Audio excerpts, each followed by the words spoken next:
오늘 하나님께서 우리에게 주신 말씀은 신약성경 빌립보서 1장 12절에서 21절까지 말씀입니다.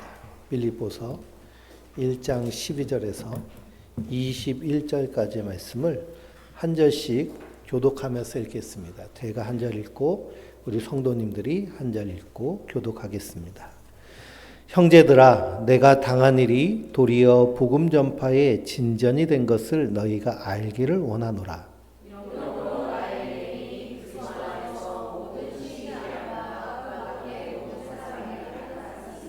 형제 중 다수가 나의 매임으로 말미암아 주 안에서 신뢰함으로 겁없이 하나님의 말씀을 더욱 담대히 전하게 되었느니라.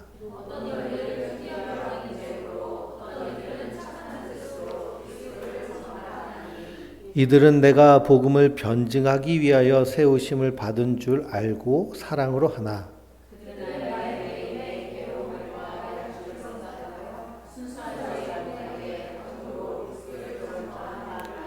그러면 무엇이냐? 거칠애로 하나 참으로 하나 무슨 방법으로 하든지 전파되는 것은 그리스도니 이로써 나는 기뻐하고 또한 기뻐하리라.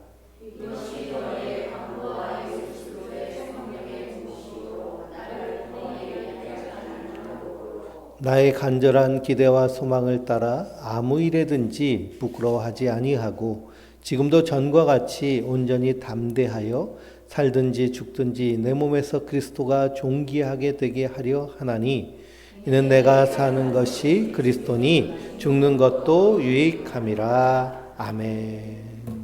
할렐루야. 하나님께서 주시는 은혜와 평강이 우리 성도님들 위해 충만하시기를 주님의 이름으로 축원드립니다. 대통령 선거도 끝나고요. 나라가 좀 안정되기를 기도하는데 우리 성도님들도 같은 마음이실 겁니다. 얼마나 한 주간 동안 기도하며 사셨습니까? 예수님 우리에게 기도에 대해서 가르치실 때 너희는 기도할 때 문을 닫아놓고 그리고 골방에서 은밀한 중에 보시는 하나님을 찾으라 라고 하셨습니다. 은밀한 중에 계신 그 하나님과 우리가 친교의 기도와 사역의 기도가 풍성하게 이루어져야겠습니다.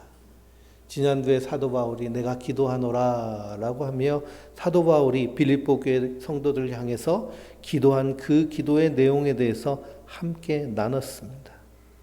그 기도의 내용 가운데는 너희 사랑을 지식과 모든 총명으로 풍성하게 되기를 기도하고 있어요. 지식과 총명이라고 되어 있는데요. 새 번역 성경에는 이 총명을 통찰력이라고 번역해 놨습니다. 그러니 하나님의 사랑, 그 사랑에 대한 지식과 통찰력은 골방에서 하나님과의 깊은 친밀한 친교의 기도를 통해 풍성하여지는 줄 믿습니다. 그리고 하나님이 지혜를 주시고 깨닫게 해주셔야 하나님의 사랑이 내 안에서 강한 힘이, 발전력이 생깁니다. 통찰력이라는 인사이트는요, 인이라는 단어는 내 안에서부터 시작되는 것인데 내 안을 살펴보면서 그 안에서 풍성해지는 거예요. 하나님의 사랑이 내 안에서 어떻게 이루어졌는가. 우리는 이 복음에 대한 확신이 그리고 복음에 대한 그 말씀이 우리 안에서 날마다 생생하게 주장되어져야 될 줄 믿습니다. 그래서 내가 나에 대하여 진심으로 하는 말은 절대적이고 확실하게 이루어집니다. 그러니 내가 나에 대하여 하는 말들이 어떤 말들인지 잘 알아차려야 돼요. 나에 대하여 내가 하는 말들이 대부분 내가 어렸을 때부터 양육 과정에서, 교육받는 교육 과정에서, 친구들과의 그런 관계 속에서, 또 사회에서 이루어지는 그 경쟁 관계 속에서 이루어지는 경우가 많이 있습니다. 끊임없이 비교하고 끊임없이 경쟁하는 이 세상 가운데서 나라는 자화상, 나라는 자존감, 이것은 매우 빈약하고 흔들리기 쉽습니다. 그런데 이것들이 나의 자존감, 나의 정체성이 되어서는 안 되죠. 거듭났다라는 것은 그리스도 안에서 우리가 새로운 정체성을 갖는다는 겁니다. 새로운 정체감을 갖는다는 거예요. 나라는 존재는 나의 값어치는 어디서부터 나와야 될까요? 예수님의 십자가에서부터 나와야 돼. 예수님의 십자가에서부터.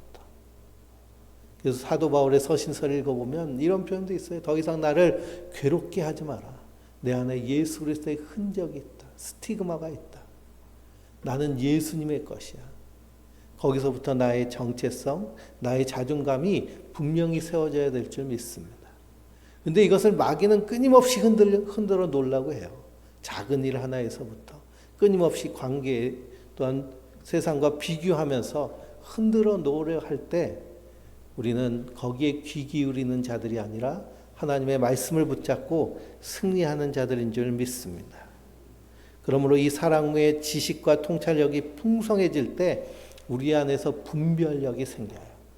무엇이 정말 좋은 것인지, 무엇이 좋지 않은 것인지 우리는 항상 분별하면서 살아야 됩니다. 우리의 지식이 축적되면 축적될수록 분별력이 좋아집니다. 분별력이 성장하고 성숙해요. 예전에는 그냥 슈퍼에서 사는 거 맛있으면 아무거나 다 사 먹었지만 요즘 그렇지 않잖아요. 거기에 어떤 성분이 들어있는지를 보고 그 성분표를 보고 물건을 삽니다. 또 이 음식이 만들어지는 과정에 대해서 상당히 까다롭게 검증하려고 합니다. 무엇 때문에 그럴까요? 그것이 우리의 건강에 치명적인 영향을 주기 때문이죠. 그래서 점점 분별하는 겁니다. 그런데 우리가 먹는 음식뿐만 아니라 우리의 영혼의 문제에 대해서도 분명한 분별력을 가져야 되는데요. 그럴 때 우리가 진실함과 허물 없이 세상 가운데 하나님 나라 백성으로 살아낼 수 있는 줄 믿습니다. 성도는 그 통찰력, 그 분별력을 위하여 날마다 하나님의 말씀을 묵상하는 자고요. 또 기도의 골방에서 하나님과 깊은 영적인 교제를 나누는 자들인 줄 믿습니다. 뇌과학자들이 4가지의 건강과 장수를 지키는 그리고 노화를 이렇게 항노화시키는 일에 대해서 얘기를 하는데 4가지가 우리 삶에서 중요하대요. 첫째가 잠자는 거, 그리고 둘째가 먹는 거, 어떤 음식을 먹는가, 셋째가 운동하는 거, 그리고 넷째가 명상과 기도입니다. 명상과 기도는 우리 심리적인 것에 지대한 영향을 미칩니다. 그리고 과학자들이 기도를 얘기하는 수준에 와 있어요. 지금 뇌과학의 이런 과학과 그 미세한 그런 뇌나 세포를 연구하는 사람들이 연구하는 결과가 그렇습니다. 그러니 우리가 기도를 통해서 하나님과의 관계가 얼마나 중요한지를 항상 기억하시기 바랍니다. 그래서 이 하나님과의 관계가 풍성해지면 우리 안에서 오는 감성은 어떤 것이냐면 은혜와 평강이 충만해져요. 은혜와 평강이 우리 안에 충만하면 우리 안에서 나오는 것이 뭘까요? 감사와 기쁨입니다. 그러니 우리가 빌립보서 1장부터 쭉 사도 바울이 빌립보 교회 성도를 향해서 은혜와 평강이 너희에게 있을지어다 라고 하며 너희를 생각할 때마다 감사가 나오고 기도할 때마다 기쁨이 충만한 것은 은혜와 평강이 주 안에서 사도 바울 안에 또 빌립보 교회 성도 안에 충만하여 있기 때문입니다. 우리 성도님들도 날마다 은혜와 평강을 누리시기 바랍니다. 그것이 충만할 때 우리 안에서 감사와 기쁨이 자연스럽게 흘러나와요. 근데 놀랍게도 우리가 감사하고 기뻐할 때 우리의 마음만 편해지는 것이 아니라 우리의 세포들, 우리 안에 있는 미토콘드리아, 우리 안에 있는 텔로미어들이 같이 반응을 합니다. 그래서 피부과에 가서 뭐 보톡스를 맞고 뭐 울세라를 맞고 뭐 저도 하도 많이 들어봐가지고 뭘 맞고 연예인들 뭐 맨날 가서 맞고 그런데요. 근데 거기 가서 그거 맞는 것보다 더 기뻐하고 더 감사하는 것이 더 우리 건강과 그리고 노화에 아주 좋은 영향을 준다는 사실입니다. 그래서 심리 면역학이라는 것이 이제 지금 대세적인 면역 이론이에요. 우리가 심리적으로 기뻐하고 감사할 때 우리 세포도 함께 거기에서 힘을 얻고 힘을 내는 줄 믿습니다. 사도 바울이 그렇게 기도를 마치고 그리고 이 빌립보 교회 성도들 향해서 자기가 당한 일에 대해서 이야기를 합니다. 자기의 현실에 대한 그런 해석이죠. 내가 지금 처한 현실에 대한 해석을 사도 바울이 합니다. 우리 삶은 해석과 같습니다. 내 인생, 지금 나의 상황, 나의 처지를 우리는 잘 해석을 해야 됩니다. 해석하는 능력이 탁월한 사람들이 바로 그리스도인들이에요. 왜 그럴까요? 환난 중에서도 감사할 수 있고 환난 중에서도 기뻐할 수 있는 사람이기 때문입니다. 사도 바울이 자기의 처지에 대해서 해석을 하는데요. 내가 당한 일이 도리어 복음 전파의 진전이 된 줄을 너희가 알기를 원하노라 라고 합니다. 사도 바울이 당한 일은 어떤 일일까요? 복음을 전하다가 감옥에 갇히게 됐어요. 복음을 전하다 감옥에 갇히게 됐는데요. 그것이 오히려 복음 전파의 진전이 되었다, 도움이 되었다고 사도 바울은 해석을 합니다. 그럼 왜 감옥에 갇혔는데? 다락방이라는 이단에서는요, 전도에 대해서 열심히 가르치는데 이렇게 가르쳐요. 여러분이 하나님의 일을 열심히 하면 하나님이 여러분의 일을 도와주십니다. 여러분이 하나님의 일을 열심히 전도를 하면 하나님이 여러분의 사업과 자녀들을 형통케 하고 성공시킵니다. 이게 다락방에서 얘기하는 그런 가르침이에요.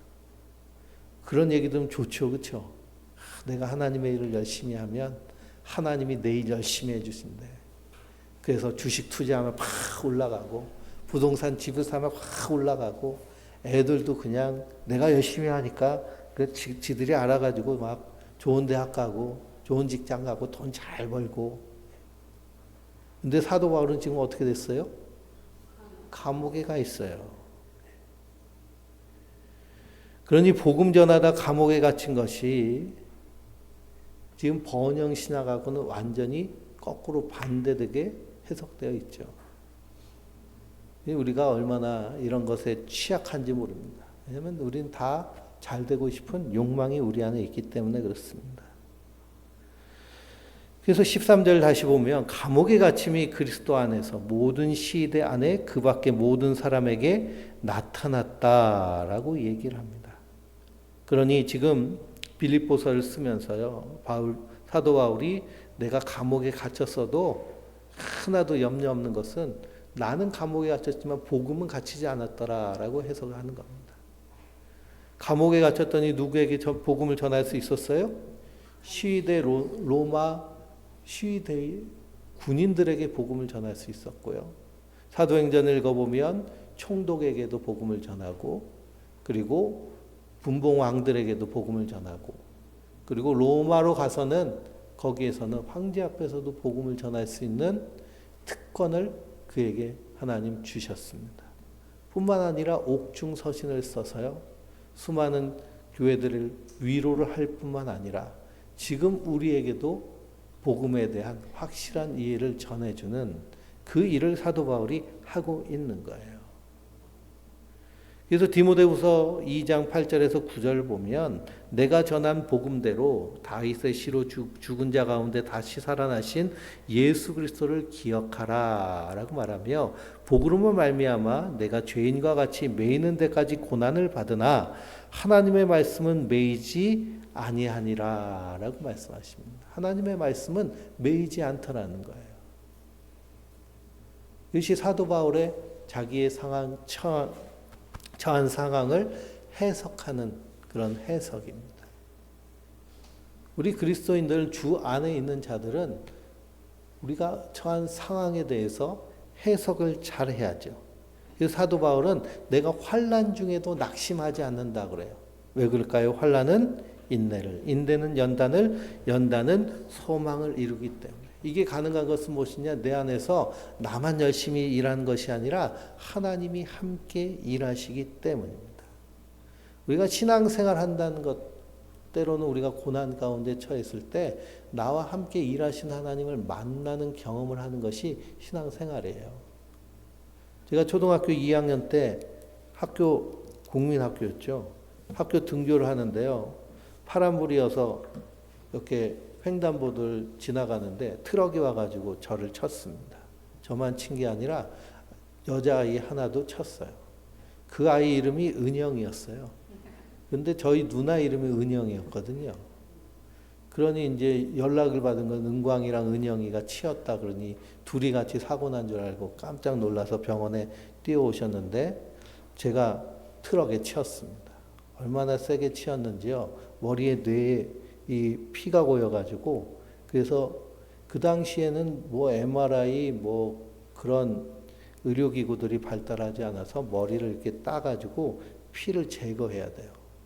안 그렇지 않으면 이제 뇌경색이 와가지고 사망할 수 있고 그래서 실제로 저는 심한 그런 이 뇌출혈이 있었고요. 그래서 음식을 먹으면 다 토하고 음식을 섭취하지 못해서 한 달 이상을 음식을 못 먹었습니다.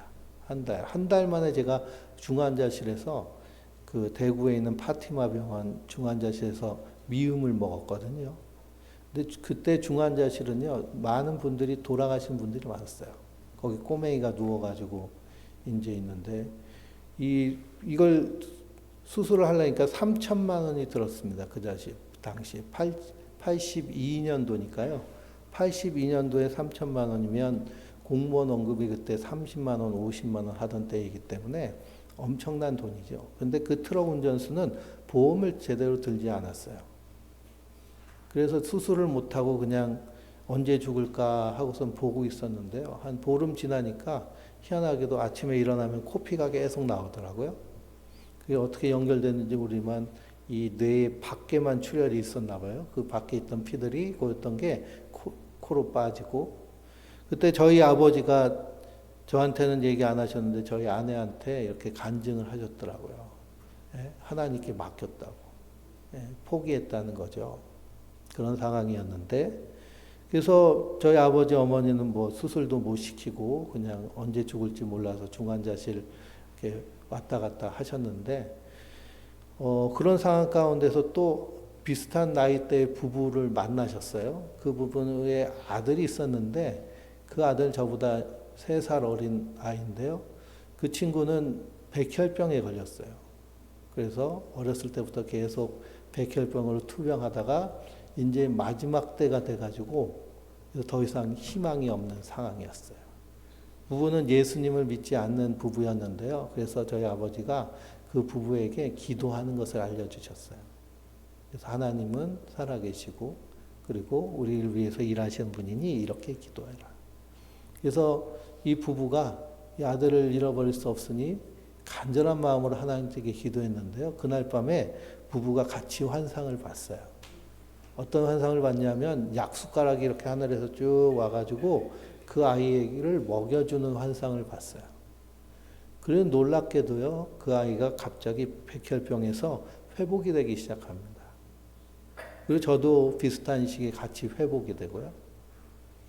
그래서 저는 이제 2학년 1학기를 통째로 이렇게 빼먹었는데 선생님이 다 전우를 주시더라고요. 저도 이렇게 회복이 되었는데 그 아이도 회복이 되어서 그 부부가 함께 저희 아버지가 개척하신 서대국 교회에서 같이 신앙생활을 하기 시작하셨어요. 그래가지고 평생을 같이 신앙생활하면서 이렇게 장로님으로 은퇴하셨고 그 아들은 저 충청도에서 목회를 합니다. 아들을 5이나 낳았어요. 그래서 예전에 야 너 제정신이냐 딸을 보고 싶어서 아들을 5가지 낳는 놈이 어딨냐 그랬는데 지금 보니까 부럽더라고요. 거기는 주일 학교가 그냥 저절로 돌아가요. 성가대 찬양단 뭐 그런 게 아이들이 다 하더라고요. 그러니 그 안에서 우리가 고백할 수 있는 것은 무엇일까요? 아, 하나님이 일하시는구나 라는 고백입니다. 하나님이 일하시는구나. 성도는 환난 중에서도 낙심하지 않을 것은 하나님이 우리 안에서 일하시기 때문이에요. 뿐만 아니라 하나님의 복음은 매여 있지 않습니다. 그래서 예수님은 마태복음 28장에 하늘과 땅의 모든 권세를 나에게 주었으니 그러므로 너희는 가서 모든 족속으로 제자를 삼아 아버지와 아들과 성령의 이름으로 세례를 베풀고 내가 너희에게 분부한 모든 것을 가르쳐 지키게 하라. 볼지어다 내가 세상 끝날까지 너희와 항상 함께 있으리라 라고 하셨습니다. 그러니까 그 감옥 속에서도 사도 바울은 누구와 함께 있는 자였을까요? 예수님과 함께 있는 자였어요. 오직 성령이 너희에게 임하시면 너희가 권능을 받고 예루살렘과 온 유다와 사마리아와 땅끝까지 이르러 내 증인이 되리라. 그리고 거기서도 증인의 사명을 감당한 줄 믿습니다. 또 그 환난 두려움의 밤에 사도행전 23장을 읽어보면 사도 바울이 1차, 2차, 3차 전도여행을 마치고 그리고 예루살렘에 들려서 소아시아 교회 성도들이 보낸 연보를 구제 헌금을 전달하려고 예루살렘에 들어왔습니다. 예루살렘에 들어왔더니 이 유대인들, 그래서 복음을 받아들이지 않은 유대인들이 사도 바울을 보고 저 사람 반역자다, 이단자다라고 하며 사도 바울을 돌로 쳐서 죽이려고 했어요. 그때 예루살렘 성에 소동이 일어나니까 깜짝 놀란 로마 군대에서 출동을 해서요, 사도 바울을 잡아가지고 그래서 감옥에 집어넣습니다. 마치 그 하와이 같은 데 여행을 가면 그 상어 투어가 있다고 그래요. 상어 투어. 상어 투어는 어떻게 하냐 하면 케이지 안에 들어와서 바다를 다니는 상어를 보는 겁니다. 그런 것처럼 자기를 죽이려고 하는 유대인들 사이에 로마 군대가 보호해주는 형태로 해서 감옥에 들어간 거예요. 그 감옥에서 밤을 지새는데 성경에 이렇게 기록되어 있습니다. 23장 11절 한번 찾아보실까요? 사도행전 23장 11절입니다.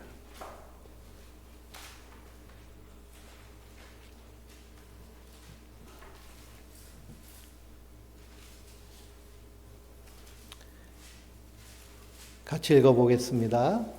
그날 밤에 주께서 바울 곁에 서서 이르시되 담대하라. 내가 예루살렘에서 나의 일을 증언한 것 같이 로마에서도 증언하여라 하리라 하시니라. 아멘. 그날 밤에 예수님이요 바울 곁에서 말씀하시는 거예요. 담대해라. 겁내지 마. 내가 너와 함께하고 내가 예루살렘에서 나의 말을 전한 것처럼 로마에서도 전하게 할 거야. 그냥 예수님이 사도 바울을 어디까지 지켜주시겠다고 약속하신 거예요? 로마에서까지. 사도 바울의 평생의 소망은 저 세계의 수도인 로마에 가서 복음을 증거하는 것인데요. 그때까지 하나님 지켜주시겠다는 겁니다. 그러니 아무리 밖에서 유대인들이 바울을 죽이기 전에는 먹지도 마시도 않겠다고 결의한 사람들이 40명이나 됐거든요. 암살단이 그렇게 생겼어요. 그럼에도 불구하고 하나님이 지켜주시는 것이고 그리고 하나님은 그 약속을 이루어내시는 줄 믿습니다. 그러니 성경에서 하나님 우리를 향해서 어떻게 약속하셨어요? 내가 세상 끝날까지 너희와 함께 하리라 약속하셨을 뿐만 아니라 우리와 영원히 함께 하신다고 약속하신 줄 믿습니다. 우리 성도들은 바로 이 약속을 붙잡고 믿음으로 사는 자들인 줄 믿습니다. 그래서 사도 바울이 감옥에 갇혔음에도 불구하고 흔들리지 않고 견고하게 설 수 있는 것은, 그 안에서 기뻐할 수 있는 것은 이러한 주님의 도우심과 자기의 상황에 대한 분명한 해석이 이루어졌기 때문이에요. 사도행전 23장부터 26장까지를 쭉 읽어보면 사도 바울이 감옥에서 2년 동안 재판받는 이야기와 그리고 로마의 황제에게 탄원을 했기 때문에 로마에 가서 재판받기 위해서 가는 여정줄이 쭉 나와 있습니다.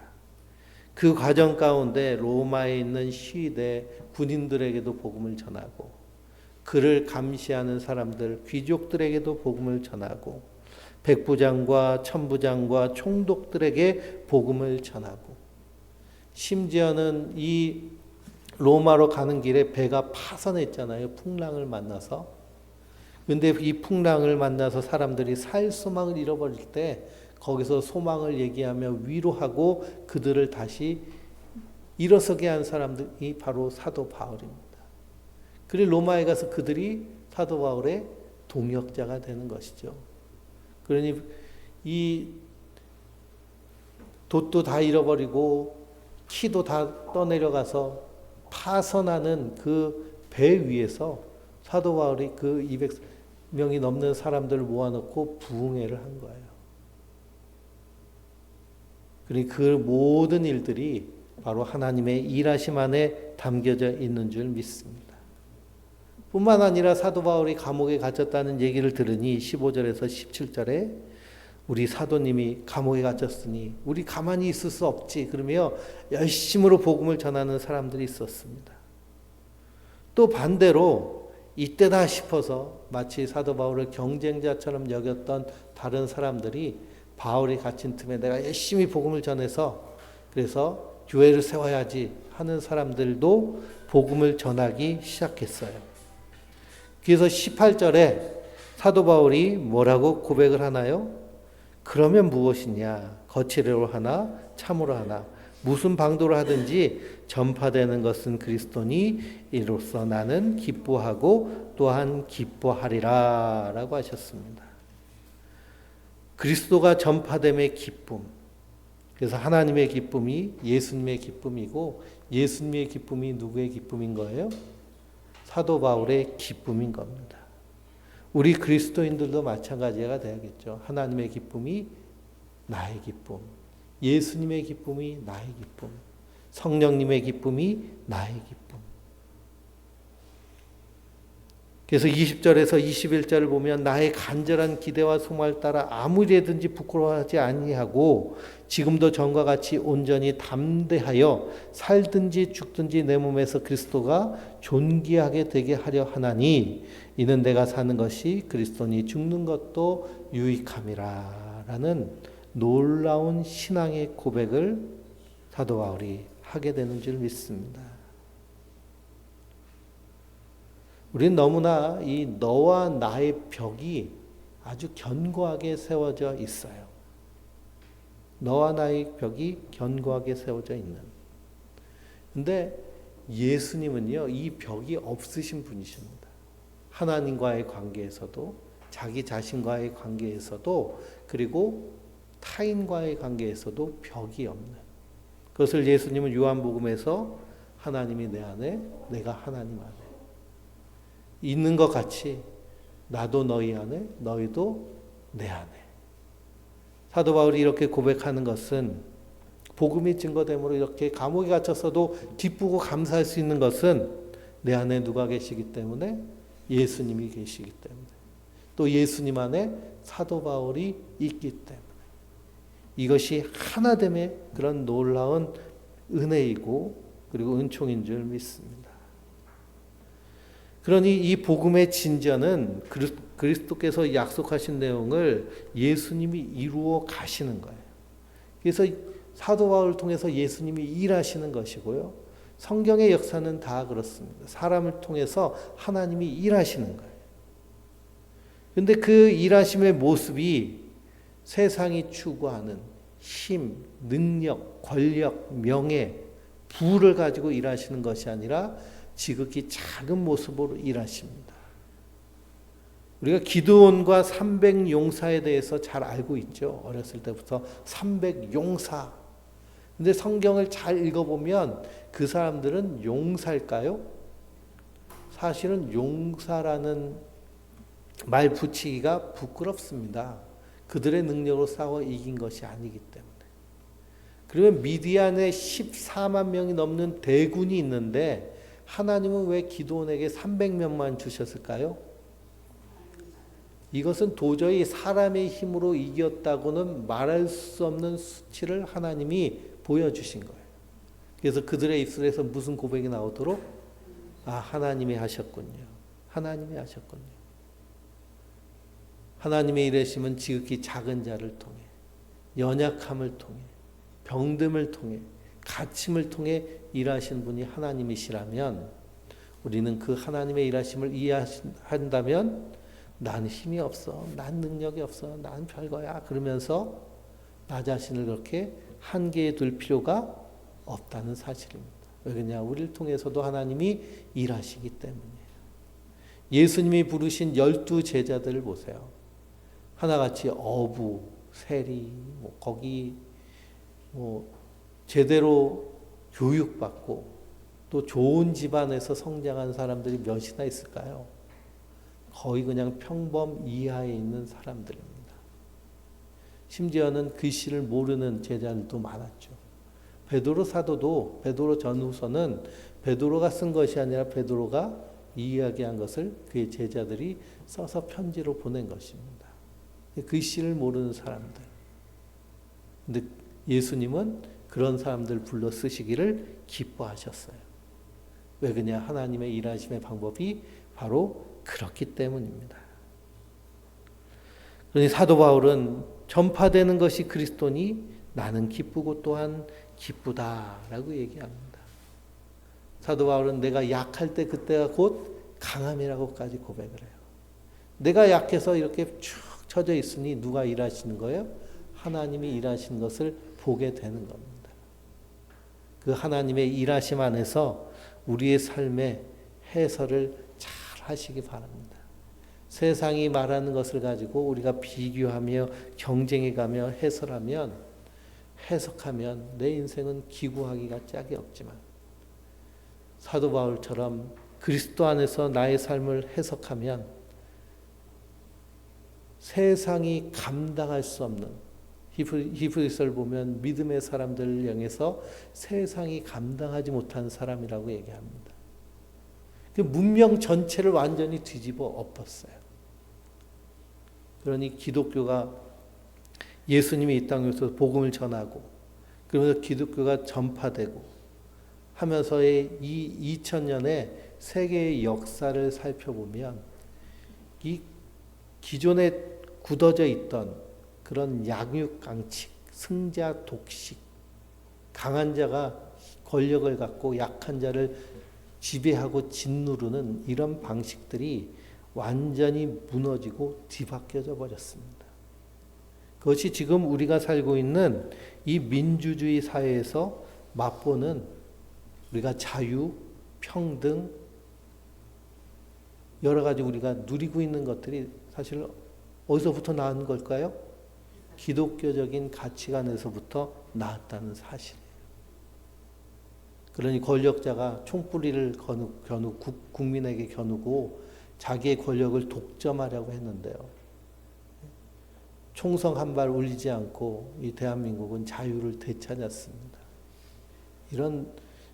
이 인류 역사에 아주 처음 일어난 일이거든요. 이런 친위 구테타를 무혈로 진압하고 이렇게 국민이 투표를 해서 이렇게 지도자를 다시 세우고 하는 일들은 세계 역사에 유례가 없는 일입니다. 그런 배경 가운데 깔려져 있는 것은 기독교 정신이라는 거예요. 그래서 우리가 우리 인생의 해석의 문제에 있어서 이런 복음적 해석, 하나님의 일하심의 배경이 돼서 해석을 잘 해야 될 줄 믿습니다. 그 사도 바울은 자기의 간절한 기대와 소망에 대해서 그 후반부에 얘기하고 있거든요. 우리 한번 20절을 한번 같이 읽어볼까요? 나의 간절한 기대와 소망을 따라 아무리든지 부끄러워하지 아니하고 지금도 전과 같이 온전히 담대하여 살든지 죽든지 넘으면서 그리스도가 존귀하게 되려 하러 하나니라고 고백하고 있습니다. 이 사도 바울의 간절한 기대와 소망은 무엇일까요? 그리스도께서 내 몸에서 존귀하게 되는 거예요. 존귀하게 되는 것. 그럼 예수님이 내 안에서 존귀하게 되시는 것은 어떤 모습일까요? 예수님이 내 안에서 존귀하게 되는 것은요, 예수님이 내 안에, 내가 예수님 안에 있는 하나됨을 누리는 거예요. 그래서 우리 안에서 이 벽이 사라지면 제가 지난주에 우리의 마음은 생각을 하고 우리의 몸은 감각을 하고 우리의 몸은 세상은 지각한다고 말씀드렸습니다. 나의 의식과 현존이 통일이 되면요. 나의 의식과 현존이 통일이 된다는 건 하나가 된다는 거죠. 그러면 더 이상 대상으로 바라보지 않아요. 나의 몸을 대상으로 바라보지 않고요. 그리고 나의 마음을 대상으로 바라보지 않고 세상을 대상으로 바라보지 않습니다. 우리가 자녀를 대상으로 바라보면 어떤 일이 생길까요? 너 공부 열심히 해야지 훌륭한 사람 되고 좋은 직장 가고 좋은 사람 만나서 행복하게 살지. 이게 대상입니다. 뭔가 자녀들에게 원하고 바라는 거예요. 근데 대상이 되지 않고 그냥 자녀로 바라보면 어떻게 될까요? 그냥 존재 자체를 받아들이게 되는 거예요. 자기 몸을 자기가 대상화시키면 자꾸만 뭘 추구해야 될까요? 세상이 말하는 미를 추구하게 돼요. 세상이 말하는 미. 그럼 나이가 들면 들수록 노화가 일어나는 것은 자연스러운데 자기 몸을 계속 대상화시키면 이 늙는 게 싫으니까 어떻게 할까요? 온갖 시술을 다 받으면서 노화를 멈추려고 하죠. 그 안에는 자기가 자기를 대상화한다는 것이 담겨져 있습니다. 세상을 대상화하는 것은 어떨까요? 자연 환경을 있는 그대로 보지 않습니다. 그래서 나무 한 그루를 바라봐도 이 나무는 내가 판단하고 내가 좋은 나무, 나쁜 나무 구별하는 거예요. 제가 원주에 오면서 참 좋았던 것은 이 시청로에 메타세카이어 우리 동네에 쭉 세워져 있는데 그것이 차 타고 가면서 얼마나 멋있어요. 근데 예전에 어떤 교회에서 그 인천대공원에도 이 메타세카이어가 요거 반만한 것들이 쭉 세워 있거든요. 꽤 보기 좋습니다. 근데 어떤 권사님이 이렇게 말씀하시더라고요. 저 나무는 생전 쓸모없는 나무라고. 왜 그럴까요? 예? 그냥 보기만 좋지 뭐 열매를 맺기를 해. 또 가을에 이 낙엽이 떨어지면 이 늦가을에 메타세카이어 밑에다 차 세워두면은 거기서 떨어진 낙엽이 3년 동안 옆에 붙어 있습니다. 속까지 다 들어가서. 그게 뭐 한다는 거예요? 이게 대상화한다는 거예요. 근데 대상화하지 않고 있는 그대로 보게 되면, 그래서 의식과 현존이 통일이 되면, 그러면 우리 안에서 어떤 일이 일어나냐면 몸은 행복해요. 있는 그대로 나니까. 마음은 평안합니다. 뭔가 계속 요구하는 마음이 아니기 때문에. 세상은 어떨까요? 세상은 아름다운 거예요. 그것을 예수님은 내가 하나님 안에, 아버지 안에, 아버지가 내 안에 있는 것처럼 너희도 내 안에, 내가 너희 안에 있으면 예수님은 이것을 우리에게 알려주고 싶으신 거예요. 사도 바울은 그것을 누리며 살았습니다. 그러니 간절한 기대와 소망은 무엇이냐? 그리스도가 내 안에, 내가 그리스도 안에. 이것이 예수님을 존귀하게 올려드리는 거예요. 그러면 자녀들이 엄마를 볼 때 누구를 보는 것처럼? 예수님을 보는 것처럼. 자녀를 바라볼 때 한없이 사랑스러운 자녀로만. 타인을 바라볼 때에도 그 아름다움을 볼 수 있는. 이것이 의식과 현존이 통일되는, 하나가 되는. 근데 우리는 어렸을 때부터 뭘 계속 학습받았을까요? 대상화하는 것을 학습받았어요. 대상화해서. 이 존재 그대로를 보지 못하고 자꾸만 네 편, 내 편 나누고. 요즘 더 극심해졌죠. 그래서 편가르기가 심해졌습니다. 남자와 여자가 편을 가르고. 젊은 청춘들이 편을 가른다는 건 사실 말이 안 되는 일인데요. 요즘 청년 세대들은 남혐, 여혐이 있습니다. 그리고 노인과 젊은 세대들이 편을 가르고 서로 혐오하고 서로 비호하고 이게 정치가 그것을 조장하는 경향도 있는데요. 우리 그리스도인들은 대상화하는 자들이 아니라 하나됨을 바라보는. 그래서 그리스도가 존귀하게 되는 것은 내 안에서 예수님이, 내가 예수님이고 예수님이 나고. 불교에서도 비슷한 얘기를 했죠. 네가 부처다 뭐 이런 얘기. 그것이 이 의식과 현존의 통일성입니다. 이 사도 바울의 간절한 기대와 소망은 내 안에서 예수님이 이렇게 나타나기를 소망하는 거예요. 그러기 위해서 사도 바울이 한 고백은 무엇이냐? 나는 죽어도 된다 하는 고백이에요. 그런 21절에 이제 내가 사는 것이 그리스도니 죽는 것도 유익함이라. 여기서의 죽음이란 단순히 우리 호흡이 멈추는 것, 그 죽음만을 의미하는 것이 아니죠. 나의 그런 대상화하는 그런 나의 존재성, 그리고 내 안에 있는 여러 가지 부정적인 감정들, 미움, 증오, 혐오, 그리고 부정적인 것들, 이런 것들이 죽는 것이 유익한 거예요. 그것이 내 안에서 예수님이 사시는 것이니까. 우리 안에 이 끊임없는 전쟁이 일어납니다. 나의 정욕, 육체의 자랑, 세상이 주는 것들과 예수님이 말씀하신 것들. 그래서 우리가 행복이라는 가치도 그렇고요, 사랑이라는 가치도 그렇고, 평안이라는 가치도 사실은 세상과는 반대되는 가치입니다. 우리가 행복하다라고 할 때 세상은 대상화되어 있기 때문에 끊임없이 행복은 뭔가 내가 소유하고 뭔가 내가 이루고 뭔가 대상화되어서 남들보다 높은 자리에 올라가고 했을 때 행복하다라고 가르쳐요. 근데 실제로 우리 몸은 그것을 통해 행복을 느끼지 않습니다. 행복은 뭐냐면 편안한 상태가 행복한 거예요. 지금 내 위와 장에서 아침에 먹었던 음식들이 소화가 잘 돼가지고, 그래서 소화기관을 거쳐가지고 이제 대장까지 쭉 내려오는 과정에 있으면 나는 어떤 거예요? 행복한 거예요. 편안한 게 행복한 거예요.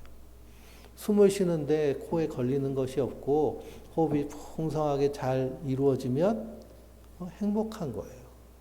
근데 그런 걸 행복이라고 말하지 않죠, 세상은. 그래서 우리가 사도 바울의 이 신앙 고백, 예수님이 그리스도가 존귀하게 되는 모습, 이것이 몸으로는 행복이요, 마음으로는 평안이요, 세상으로는 아름답게 보이는 것인데요. 사도 바울이 누리는 것을 사도 바울은 우리와 성도들이 함께 누리기를 간절히 바라고 있습니다. 그러므로 우리의 삶 가운데 한 주간 동안 예수님이 내 안에서 존귀하게 되기 위해서, 내가 예수님 안에, 예수님이 나 안에 거하시는, 그리고 우리가 통찰력을 가지고 잘 분별해야겠습니다. 뭘 분별해야 될까요? 내 몸에 있는, 내 마음에 있는 생각을 잘 분별해야 되고요. 몸에 있는 감각을 잘 분별해야 되고, 세상의 것을 잘 지각해서 그래서 해석을 잘 해야겠습니다. 한 주간 동안 그런 놀라운 은혜의 해석을 통해서 사도 바울이 감옥에 갇혔어도 기뻐하고 감사할 수 있었던 것처럼 우리의 삶의 현장에서 기뻐하고 감사하며 내 옆에 있는 가족들을 바라보면서도 존재로서 만족하고 존재로서 사랑하고 존재로서 기뻐하는 그런 감사와 기쁨이 충만한 삶을 살아 누리시는 우리 성도님들 되시길 주님의 이름으로 축원드립니다.